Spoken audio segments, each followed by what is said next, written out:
የኢራኑ አብዮታዊ ዘብ በሰጠው አስደንጋጭ መግለጫ ማዕከላዊ ኢራን ውስጥ ሁለተኛውን የአሜሪካ ኤፍ-35 የጦር ጀት መትቼ ጥያለሁ ብሏል። የኢራን የውጭ ፖሊሲ ጠንሳሽና የቀድሞ የውጭ ጉዳይ ሚኒስትር ካሚል ካራዚ መኖሪያ ቤትም በአሜሪካና በእስራኤል ጀቶች ኢላማ ሆኗል። በሌላ ግንባር እስራኤል የኢራን ባሊስቲክ ሚሳኤል አዛዥ ማክራም አቲም በከርማንሻህ አካባቢ በተሰነዘረ ጥቃት መገደሉን አስታውቃለች። ዛሬ በዚህ ዝርዝር ዘገባችን የዚህን አስደንጋጭ ክስተት ምስጢር እንመለከታለን። የኢራኑ አብዮታዊ ዘብ በሰጠው አስደንጋጭ መግለጫ ማዕከላዊ ኢራን ውስጥ ሁለተኛውን የአሜሪካ ኤፍ-35 የጦር ጀት መትቼ ጥያለሁ ብሏል። ይህ መረጃ እውነት ከሆነ የዓለም ኃይል ሚዛን ለዘላለም ተቀይሯል ማለት ነው። የፓይለቱ ዕጣ ፈንታ አይታወቅም። ዋሽንግተንም ዝምታን መርጣለች። የኢራኑ የዜና ወኪል ታስኒም እንደዘገበው ከሆነ ጥቃቱ የተፈጸመው በሀገሪቱ ማዕከላዊ ግዛት ነው። የኢራን አብዮታዊ ዘብ አውሮፕላኑን መትቶ እንደጣለውና አሁን ላይ ስብርባሪዎቹን እየፈለገ እንደሆነም ገልጿል። አሜሪካ እስካሁን በይፋ ምላሽ አልሰጠችም። ነገር ግን ቀደም ብሎ ተመሳሳይ ክስ ሲቀርብ ዋሽንግተን የፈጠራ ወሬ ነው ስትል ማጣጣሏ ይታወቃል። አሁን ግን ነገሩ እየከረረ መጥቷል። የኤፍ-35 አውሮፕላን ራዳር የማይበግረው ተብሎ የሚታወቅ ቢሆንም ኢራን የቴክኖሎጂ የበላይነቱን ሰብሬዋለሁ እያለች ነው። ይህ ሁሉ ጥፋት የጀመረው አሜሪካና እስራኤል በጋራ በመሆን በኢራን ላይ ታላቅ የአየር ጥቃት ሲሰነዝሩ ነው። ያ ጥቃት የታሪክ አቅጣጫን ቀየረው። ከሁሉም በላይ ግን ዓለምን ያስደነገጠው ዜና የኢራኑ የበላይ መሪ አያቶላህ አሊ ኻሜኒ በዚሁ ጥቃት መገደላቸው ነበር። ይህ ለኢራን ቀይ መስመር አልነበረም። ይህ ለኢራን የህልውና ጥያቄ ነበር። ከዚያን ቀን ጀምሮ ቴህራን የበቀል ዝናብ እንደምታዘንብ ዛተች። ዛሬ የምናየው የኤፍ-35 መውደቅ የዚሁ ግጭት ቀጣይ አካል ነው። ኢራን ዝም አላለችም። ድሮኖቿና ሚሳይሎቿ የእስራኤል ድንበርን አልፈው ዮርዳኖስን፣ ኢራቅንና የአሜሪካ የጦር ሰፈር ያለባቸውን የባህረ ሰላጤው ሀገራት ደብድበዋል። የዓለም የነዳጅ ገበያም ተናግቷል። አቪዬሽኑም ቆሟል። በተጨማሪም በትናንትናው ዕለት ኢራን የእስራኤል ኤፍ-16 ጄት መትቼ ጥያለሁ ብላ ነበር። ይህ የሚያሳየው የመካከለኛው ምስራቅ ሰማይ ለምዕራባውያን ጄቶች የሞት ወጥመድ እየሆነ መምጣቱን ነው ወይስ የኢራን ፕሮፓጋንዳ? ኤፍ-35 የአሜሪካ ጦር ዘመናዊ ጌጥ ነው። አንዱ አውሮፕላን ከ100 ሚሊዮን ዶላር በላይ ያወጣል። ኢራን ይህን አውሮፕላን እንዴት መታችው?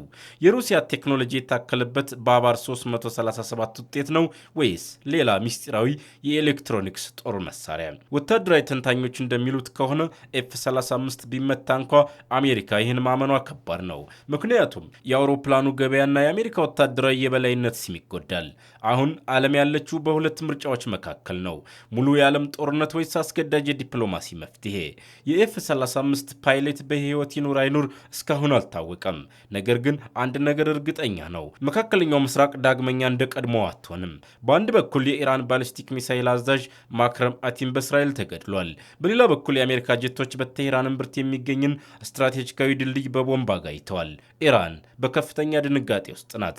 ታላቁ የቴህራን ካራጅ አውራ ጎዳና ይህ መንገድ ለኢራን ወታደራዊ እንቅስቃሴ የጀርባ አጥንት ነው። አሜሪካ ይህን ድልድይ ለምን መታችው? ምክንያቱ ግልጽ ነው። የኢራን የሚሳኤል እና የድሮን ክፍሎችን የሚያመላልሰው ዋናው የሎጂስቲክ መስመር መሆኑ ነው። በዚሁ ጥቃት 8 ሰዎች ሲሞቱ 95 ሰዎች መቁሰላቸውም ተነግሯል። የኢራን ጦር ቃል አቀባይ ድልድዩን ብትመቱትም አንንበረከክም፣ በበለጠ ጥንካሬ እንገነባዋለን ሲሉ ዝተዋል። ነገር ግን ጥያቄው አሜሪካ በቴህራን መሃል ጥቃት መፈጸሟ ለኢራን ምን አይነት መልእክት ነው? ጦርነቱ አሁን ከመስመር ወጥቷል። ጥቃቱ ከወታደራዊ ካምፖች አልፎ ወደ ከፍተኛ ባለስልጣናት መኖሪያ ቤትም ዘልቋል። የኢራን የውጭ ፖሊሲ ጠንሳሽና የቀድሞ የውጭ ጉዳይ ሚኒስትር ካማል ካራዚ መኖሪያ ቤት በአሜሪካና በእስራኤል ጀቶች ኢላማ ሆኗል። በዚህ ዘግናኝ ጥቃት ካማል ካራዚ ለህይወታቸው የሚያሰጋ ከባድ ጉዳት ደርሶባቸዋል። ይባስ ብሎ ደግሞ የረጅም ዘመን ህይወት አጋራቸው በዚሁ ጥቃት ህይወታቸው አልፏል። ይህ ለኢራን አገዛዝ ሌላኛው የውርደትና የከባድ ሐዘን ቀን ሆኗል። ካማል ካራዚ ማን ናቸው? ካራዚ የኢራን የውጭ ግንኙነት ስትራቴጂክ ምክር ቤት ሰብሳቢ ናቸው። ለብዙ ዓመታት ለሟቹ የበላይ መሪ አሊ ኻሜኒ የቅርብ አማካሪ በመሆንም አገልግለዋል። የኢራን የውጭ ፖሊሲ አቅጣጫ የሚወሰነውን በሳቸው አምሮ ነበር። አዲሱ መሪ ሙጅታባ ኻሜኒ ስልጣን ሲይዙ የአባቱን ታማኝ ባለስልጣናት ሳይቀይር እንዲቀጥሉ ከፈቀደላቸው ጥቂት ሰዎች አንዱ ካራዚ ናቸው። አሁን ግን አሜሪካና እስራኤል ይህንን አእምሮ ከጨዋታ ውጭ ለማድረግ የወሰኑ ይመስላል። ጥቃቱ የተፈጸመው በቴህራን ውስጥ በሚገኘው መኖሪያ ቤታቸው ላይ ነው።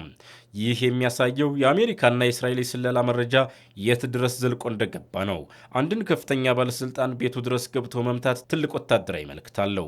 የካራዚ ባለቤት መገደል ደግሞ ጉዳዩን ይበልጥ የግልና ስሜታዊ ያደርገዋል። ኢራን ይህን ጥቃት የሽብር እርምጃ ስትል የጠራችው ሲሆን አጻፋውም እጅግ ከባድ እንደሚሆን አስታውቃለች። ኢራን ዝም አላለችም። በወሰደችው የአጻፋ እርምጃ እስራኤልን፣ ዮርዳኖስን፣ ኢራቅንና የአሜሪካ ጦር ሰፈር ያለባቸውን የባህረ ሰላጤው ሀገራት ደብድባለች። ይህ ደግሞ በዓለም አቀፍ አቪዬሽንና በኢኮኖሚ ገበያ ላይ ትልቅ ቀውስ ፈጥሯል። የካማል ካራዚ መጎዳትና የባለቤታቸው መሞት የኢራንን ወታደራዊ ክንፍ ይበልጥ እንዲቆጣና የበለጠ አውዳሚ እርምጃ እንዲወስድ ሊያደርገው ይችላል። በሌላ ግንባር ደግሞ እስራኤል የማያባራ አደን እያካሄደች ነው። የኢራን ባሊስቲክ ሚሳኤል አዛዥ ማክረም አቲም በከርማንሻ አካባቢ በተሰነዘረ ጥቃት ተገድለዋል። አቲም በእስራኤል ላይ ለተተኮሱ በደርዘን የሚቆጠሩ ሚሳይሎች ተጠያቂ የነበረ ሰው ነው። እስራኤል አቲምን ብቻ አይደለም የገደለችው፣ የክፍሉን የሻለቃ አዛዦችንም አብራ አጥቅታለች። በታብሪዝ የሚገኝ የሚሳይል መጋዘንን በእሳት ጋይቷል። የኢራን ሚሳይል የመተኮስ አቅም አሁን ምን ደረጃ ላይ ይገኛል? ጦርነት የሚካሄደው በመሳሪያ ብቻ አይደለም፣ በገንዘብ ጭምር ነው። እስራኤል የኢራን ጦር ኃይሎች የነዳጅ ዋና መስሪያ ቤት አዛዥ የነበሩትን ጄምሺድ ኢሻቅን መግደሏን አረጋግጣለች። ይህ ሰው በቢሊዮን የሚቆጠር ዶላር ከነዳጅ ሽያጭ እየሰበሰበ ለሄዝቦላህ፣ ለሐማስና ለሁቲዎች የሚልክ የኢራን የገንዘብ ቦርሳ ነበር። የዚህ መስሪያ ቤት መመታት ኢራን ለተላላኪ ቡድኖቿ የምታደርገውን ድጋፍ ክፉኛ ያዳክመዋል። ኢራን ለህዝቦቿ ጤናና ትምህርት ሳይሆን ለጦርነት የምታወጣው ገንዘብ አስገራሚ ነው። እንደ አይዲኤፍ መረጃ ከሆነ የኢራን መንግስት ከጠቅላላ በጀቱ 27 በመቶውን ወይም 15.85 ቢሊዮን ዶላር ለመከላከያ መድቧል። ለሄዝቦላህ ብቻ በዓመት እስከ 2 ቢሊዮን ዶላር ትሰጣለች። የኢራን ህዝብ በደህንነትና በጭቆና እየማቀቀ አያቶላዎቹ ግን የክልሉን ሰላም ለማናጋት ቢሊዮኖቹን ይረጫሉ። ይህ ነው የኢራን ትልቁ ሚስጢር። የቴህራኑ ድልድይ ፈርሷል። የአዛዦቹ ህይወት አልፏል። የገንዘብ ምንጮቹ ደርቀዋል። አሜሪካና እስራኤል ኢራን ዳግመኛ ስጋት እንዳትሆን እናደርጋለን እያሉ ነው። ኢራን ግን አንንበረከክም ትላለች። ይህ ግጭት ዓለምን ወደ ሶስተኛው የዓለም ጦርነት እየገፋት ይሆን ወይስ የኢራን አገዛዝ የመጨረሻው መጀመሪያ? እናንተስ ምን ትላላችሁ? አሜሪካ በቴህራን ላይ ጥቃት መፈጸሟ ትክክል ነው? አስተያየታችሁን ጻፉልን። ቻናላችንን ሰብስክራይብ ያድርጉ።